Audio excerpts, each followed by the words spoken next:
Okay, CASS. Now I mentioned CASS a lot in the last, 4, 5, 6, 8 videos in the series, Homelessness and You. What the hell is CASS? Can you guys think, what the hell is CASS, Brian? Uh, Central Arizona Shelter Service. This is their tagline: the one-stop shopping center for homelessness, right, in the city of Phoenix. It's a series of programs. It's a shelter for both men and women. All right, it's also a shelter. The Nova Safe Haven is also a shelter for the sex workers and the ladies of the night, right, and the transformers, right. It gives them a place in the day, stay in the daytime, right, so they can handle their business, wash their clothes, do whatever they need to do because they're going to go out at night. They're going to hit the streets. Right. It has the county. Maricopa County has a little medical place down there. They have a dental place down there, right? They have the LDRC, right? Lodestar Day Resource Center has programs and counselors and job counselors. The City of Phoenix, the City of Phoenix Catholic Church Diocese has an office down there. They have a priest, and some lay workers and stuff, and they help get your paperwork, your birth certificate. They give vouchers for driver's license, right? And saying they give out clothes, they give out work boots, and hats, and gear. You know what I'm saying? Safety vests, all that shit. St. Vincent de Paul Society has, they do what they do. They have a chow hall, and they feed people breakfast in the morning. They also provide other services, everything else. Andre's house, which is another part of the Catholic diocese there. They've been there for over 50 years at 11th Avenue Jackson. It's a soup kitchen. They feed people Monday. I've already explained this: Monday, Tuesday, Wednesday, Thursday, right at 5:30 every day, right, dinner. Right. Saturday and Sunday, they have other church groups come and they use the street, Jackson between 11th and 9th Avenue on the street in the parking lot, and they do food feedings in the morning. Right. Undershots also does other cool stuff. They have locker spaces. They do laundry. They have a laundry service. You can use their mail services, right? You can talk to the priest. You can talk to the counselor, right? I mean, it's this whole five the zone it's like this 5 square block area, right? Where everything they got the new area place for the AA and the NA, right? I mean, there is the whole gamut, right, of services, right, to help homeless people, saying get a job, find a job, transition you from the streets, into the shelter, from the shelter to a job, from a job to a house, the whole bit, and then they'll hook you up city housing. I mean, it's like here, right? You go down to CASS and you get in and you get in the program and you do good. 6, 8 months later, you're gonna have a job. You're gonna have a place to live. You're gonna have furniture. You're gonna have pots, pans. You're gonna have clothes. You're gonna right. You are not gonna be homeless anymore. And the success rate for this program is right around 64%. 6 out of every 10 people make it. Fact. The other 40, the other 37%. That's their choice. I mean, how many people have made this, we've made this call, what I'm saying? Everybody has said, does this some of those people choose this life? Yes, they do. There's the statistics to prove it. Now, why do they call it zone? 15th Avenue to 10th Avenue, Washington to Jackson. All right. All the entrances that lead in to this area, to this 5 block square area, right? They used to do this, and they stopped doing this, like when they opened up the new CASS, when it was the old shelter, and it was the old City Moore building, right? They used to block, the cops would put up the roadblocks. They'd block up all the streets, all the street entrances into this area. If you were caught in a car after 6 p.m., right, you were subject to arrest. Right, because there's only one reason why you were down there, and that was you're selling drugs, looking for drugs, dealing drugs, doing drugs, doing something. Right? Prostitution, criminal act. There's only criminal. Right, so they call it the zone. Right? There have been murders, robberies. I mean, right now somebody over there's getting beat up right now. Somebody's getting robbed. Somebody's getting stolen from. Somebody's selling. Somebody they're probably making $1,000 an hour down there dealing drugs. Right, continue.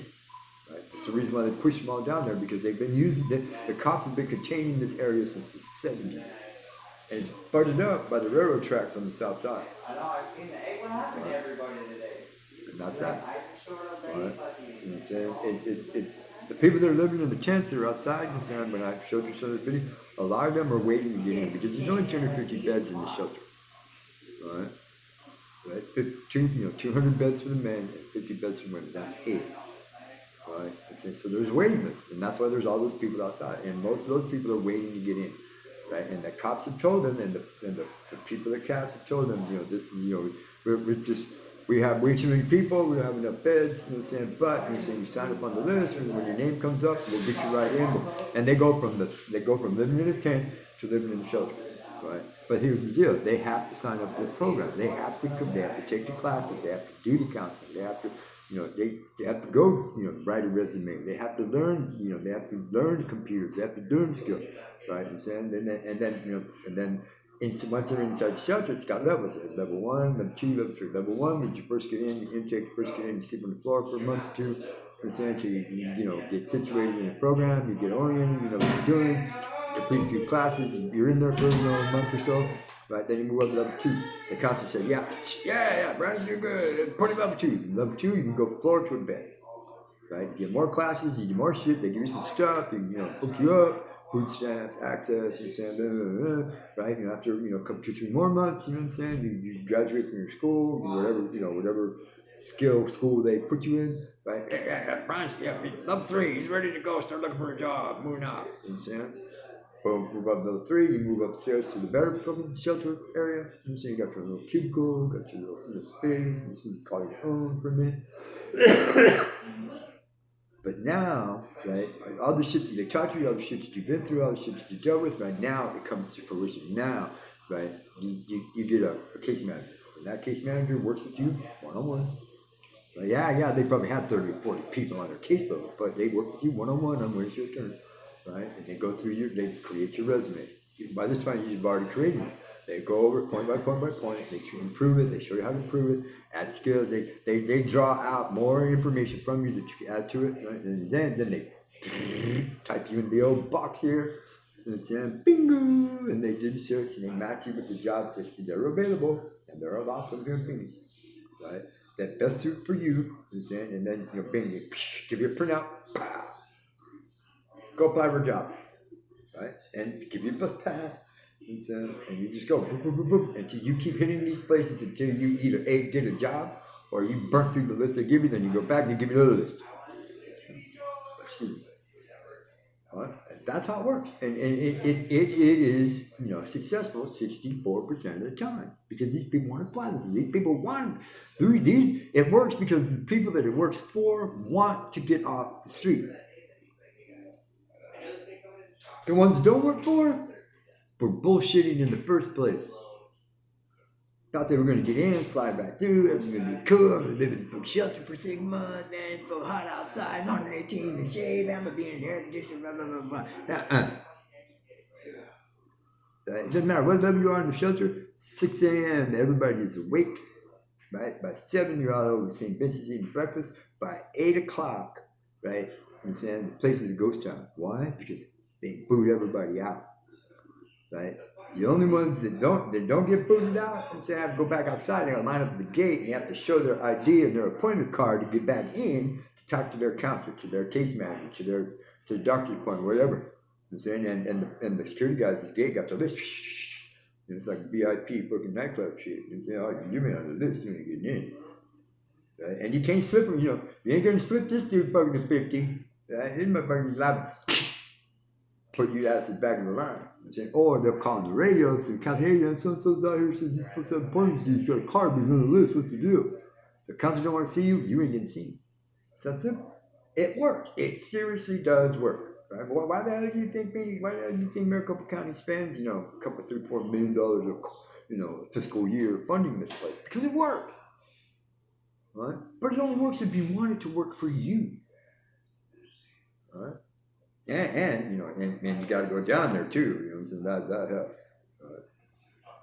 And see, so for all of you people that think I'm a fraud, you know what I'm saying, or think I'm a bullshitter, think I'm making all this stuff up, dude, I put out good content. I put out good information. I put out good stuff for people out there that are paying attention. And it doesn't matter if you're homeless. It doesn't matter if you're not homeless. It doesn't matter if you're going to be homeless. You've been homeless. None of this shit matters. You know what I'm saying? What matters is that the information is out there and somebody that needs it finds it, right? And then they put it to use because, dude, right? Homeless sucks. Dude, believe me, I'm telling you, homeless sucks. Living on the sidewalk sucks. You know what I'm saying? Hunting for food in the dumpsters sucks, right? You know what I'm saying? Getting routed by the police all the time sucks, right? Hanging out, dealing, associated with drug addicts and weirdos and fucking, people that are a bad attitude much. That's not my idea of paradise. Dude, I'm lucky I got this. I'm extremely happy that I got this. You know what I'm saying? I work hard to keep this. Right? I got to go to work here in like 30 minutes. Ride my bike 3.5 miles to get there. Right? You know what I'm saying? 3 to midnight. And be happy because I got a job. Right? I'm telling you guys, I ain't bullshit, I'm real. You know what I'm saying? And I'm trying to help you guys understand what this life is really like. So just in case you accidentally end up down here, you have a point of reference, right, that this might help you.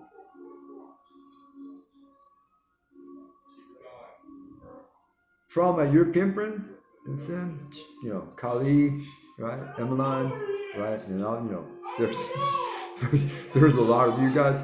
Make a comment and tell us what it's like in your city where you're at. What kind of program, what happened, how the police, what's going on over there. I mean, that would help me generate ideas for content. And the rest of you ask questions. You know what I'm saying? Give me ideas. I have a warehouse full of stored information, right? That I can give to you. But you guys got to tell me what it is you want to know, what it is you want to learn about, what it is what you think what's good, what's bad, what's hard, what's not, what's easy. How do you do this? How do you do that? Why do you do this? How come you sleep on cardboard? Well, when it's 109 degrees at 3 o'clock in the morning and the sidewalk is 126, a couple of inch layer of cardboard keeps you from frying like a pork chop. It's me, Brian. Thank you.